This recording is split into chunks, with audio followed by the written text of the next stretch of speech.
Well, he may have minimal intelligence, yes, but he lacks strength. Are you sure about that? Hey there guys, and welcome to another Vinland Saga Manga review. So, this month we got an amazing chapter, chapter 179, and a lot of things happened, really interesting things happened. We finally got to Vinland, I believe. But before we get there, let me just say that this chapter really felt like we're in a new arc. We've left the whole Iceland and Greenland part in our past, and now we're in this undiscovered, bizarre, dark continent. And this chapter really made me feel, hopeful again about the series. And while I was reading it, I was genuinely, shifting the pages with so much anticipation and a little bit of like dread. I was like, what's gonna happen, man? What's gonna happen? Okay, oh, they found the arrow, man. What do they do now? Will we have the first contact? So, first things first, as I said in my previous video, they did not reach Vinland. That was not Vinland. So there was no way they would reach Vinland that easily, and they were not even headed for Vinland. They were headed for Markaland. So they arrive in what feels like Helleland. It's the very, very northern part of Canada, and there's nothing there. It's just ice and rocks. There's nothing. And then they sail towards the south. They find trees, and Markaland, the land of the trees, the land of the wood, or whatever. And that's where we get the first kind of hiccup or issue or interesting development in the series, because a part of Torphin's group wants to split.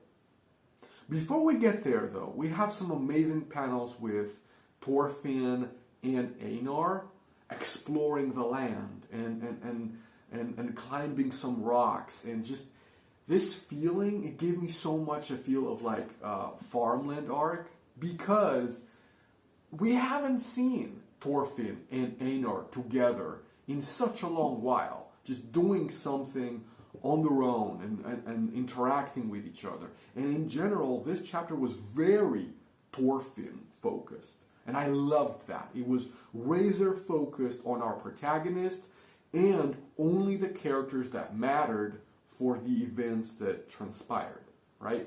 So Einar and Torphin had some back and forward. They did not agree with everything.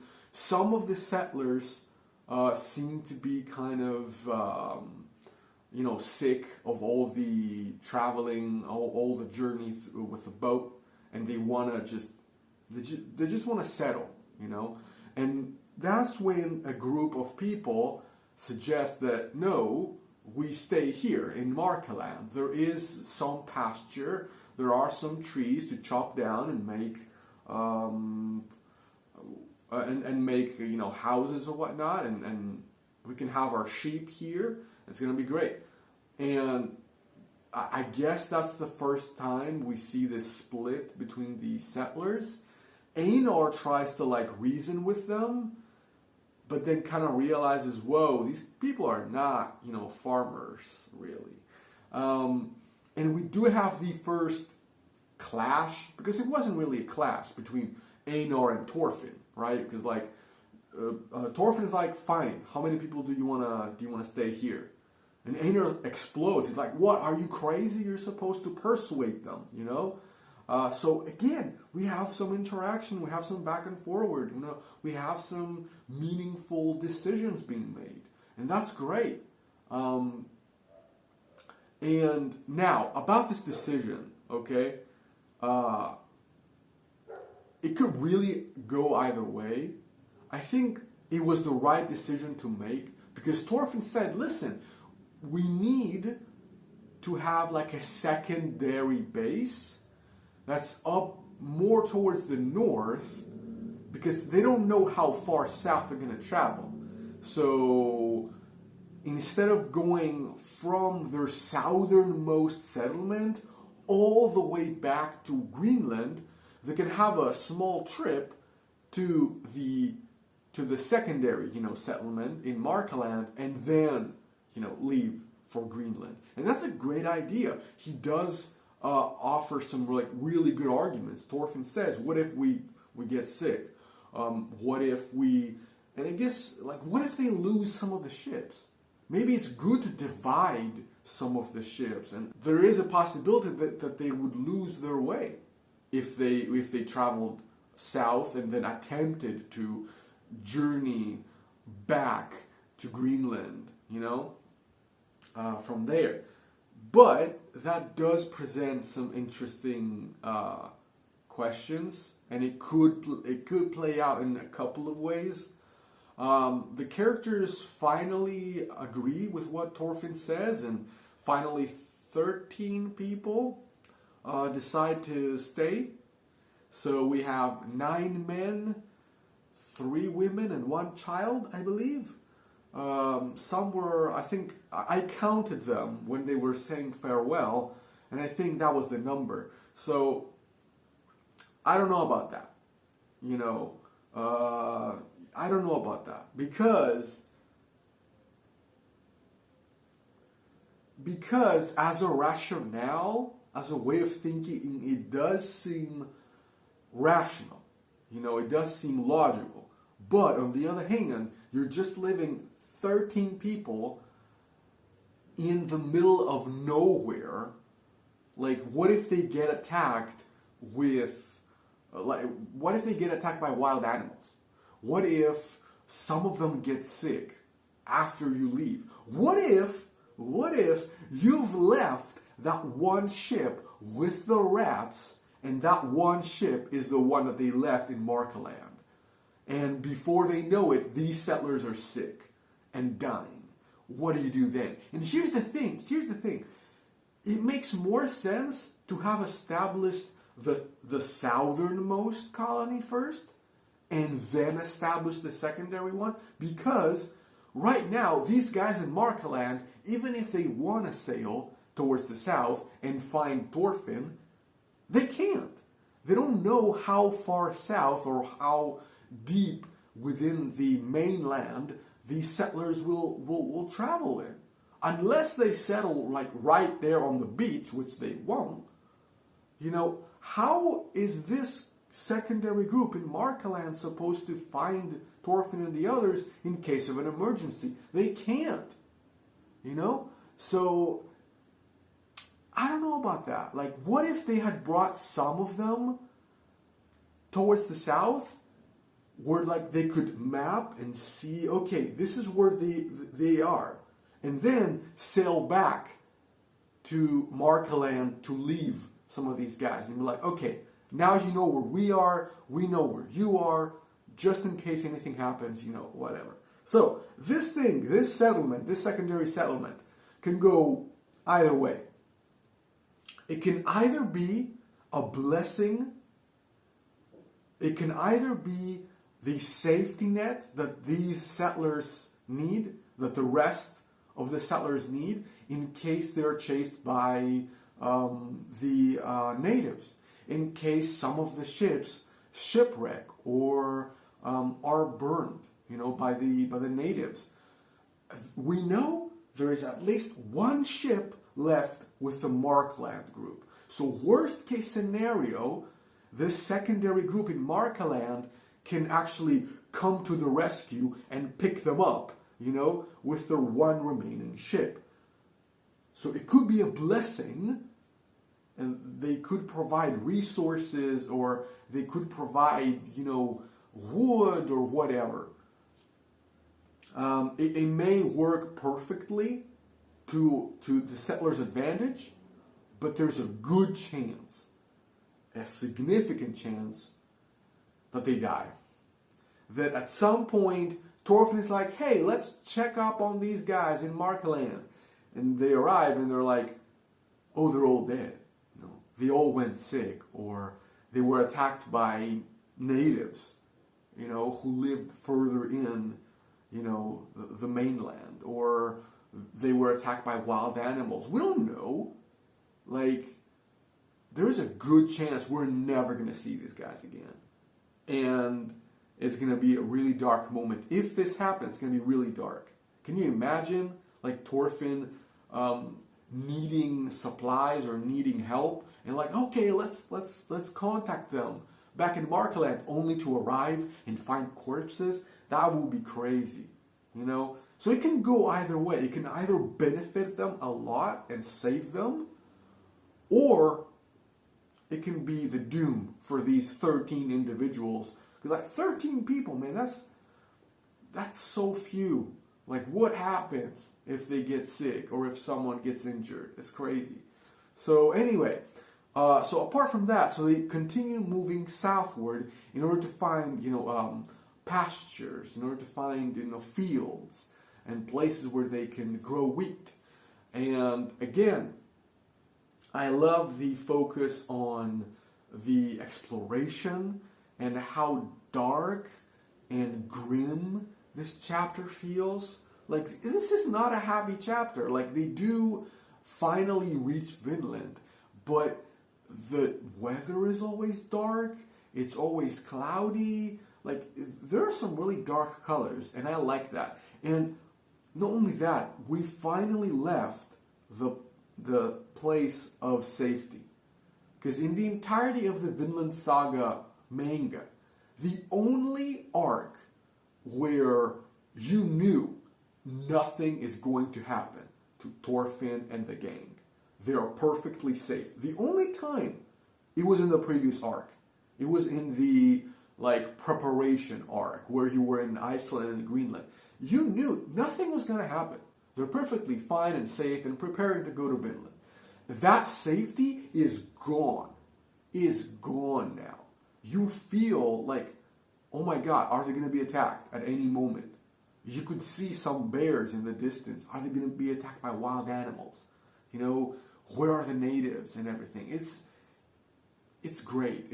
I loved it. I loved it. And not only that, when they finally get to the southernmost part of this chapter, because they're going to go further down south, they find this field, this land, and they find this structure, this house left by the previous Norsemen who arrived there. And at first they celebrate, they love it, they're like, yeah, here we are, and it's like really happy and really fun. Guess what though? Torphin is on high alert, and he's like, he sees something, and he moves towards the house, and he finds this one arrow, and he's like, it's not safe here. Whoever attacked these Norsemen, they've had first contact with the Norsemen now.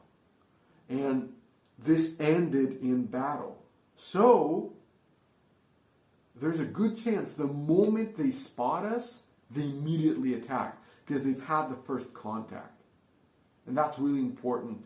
So, what they're going to do now is going to travel towards the south to hopefully land in an area where a different tribe lives, where maybe they haven't met Norsemen before. And that is a great idea. Torphin again is thinking with his mind. He's been a leader. He's been an amazing character. I love it. Kudos. That was an amazing idea. If I was in his shoes, maybe I would have said, okay, we can settle here, and then if we see the natives, we can negotiate. No. He's like, we can't take this risk. We have to go further south, because these natives, they've been at war with Norsemen before, and we're going to be a threat to them, perhaps. Great idea, great idea. So, and not only that, you can feel throughout this chapter, Torphin is not the smiley, kind of like naive Torphin we saw in Iceland. He is on his game now. He is there. He is focused. He knows what he's doing. He's serious. I haven't seen Torphin this serious since this. really.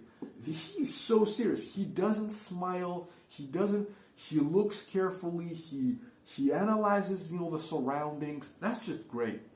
All of the panels where he looked serious, amazing.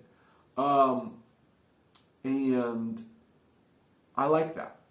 He really does care about these people. And there was this interesting interaction now between the tattoo gang, right? So on the night that they decide to split, Avar and his group, his tattoo gang, they talk about like, what are we gonna do? Where are we gonna settle? And of course, they decide to settle, to keep going, to keep following Torphin. They're not gonna settle with the guys in Markland, and it makes sense. These guys, they wanna get rich probably. They wanna find fertile land.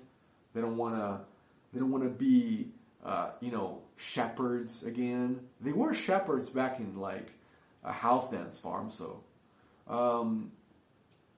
But there's an interesting interaction because Avar says like one of his allies, one of his dudes, the guy with the googly eyes, he says, Torphin is actually pretty smart. And then Avar goes, well, he may have minimal intelligence, yes, but he lacks strength. Really, dude? He lacks strength. And there's a part of me that I'm like, Avar is going to cause trouble 100%. There's no way. There's no way. The moment the first settler drops dead by an animal or by arrows or by the natives, Avar is going to snap and he's going to be like, F you, Torphin. He's going to take out his weapon and it's game on. He clearly doesn't care or trust Torphin and he's going to cause trouble. But the fact that he doubted Torphin, that he's like, he's not that powerful, that makes me feel like, oh, you're going to get it. Or you're gonna see Torphin. There's gonna be I guarantee there's gonna be a chapter where stuff has gone down and people are dying and people are like losing their lives and everyone's going crazy. And Avar goes against Torphin, he faces Torphin, and Torphin shows him who's the boss and who is Torphin Karlsefni. I bet he's gonna like disarm him maybe with his hands, or he's gonna take down multiple opponents.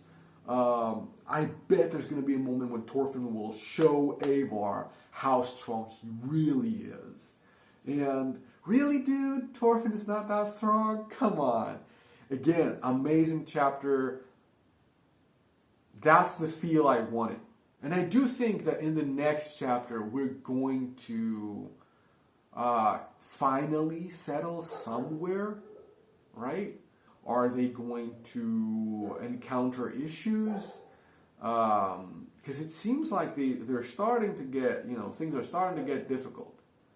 The moment Torphin pulled out this arrow, I was like, something's going to happen. I'm like, that's not going to be an easy settlement there. So who knows? And not only that, the further south they go, the more tribes and more natives they'll encounter. So they will definitely encounter natives, and we'll see how that goes. But I like the feel of this chapter. The characters are on point. We focused on Torphin and Einar. And yeah, Cordelia was in the background. I noticed her. Let's keep her there, okay? This is Torfin's story now, This is Torfin's tale. And we'll see. I don't know. Things can get really interesting from now on. Yukimura still got it. And the moment we left the safety of Greenland and Iceland, things have gotten much more interesting now. we'll see where that goes. Oh, by the way, guys, I got this new camera, so I don't know how I look. I hope I look good. And leave a comment down below telling me, what did you think about the chapter? Did you like the chapter? Did you enjoy it? What do you think about my camera? Is it better than the previous one? And what are your theories about this chapter? What's going to happen in the future? With the group in Markaland, with Avar, with all these guys. What's going to happen? Tell me. And I'll see you very soon with my next video, which is going to be Lu Bu, most likely. Who was the real life Lu Bu. Yeah, as always, if you liked the video, hit like and smash the subscribe button. And you can check out my other Vinland Saga videos. I've made so many analyses on who's going to live, who's going to die in Vinland, what will be the ending of Vinland Saga. And yeah, I think there's a lot of interesting content. Check out my Vinland Saga playlist. And I'll see you in my next video, guys. So, yeah, until next time, fellow settlers.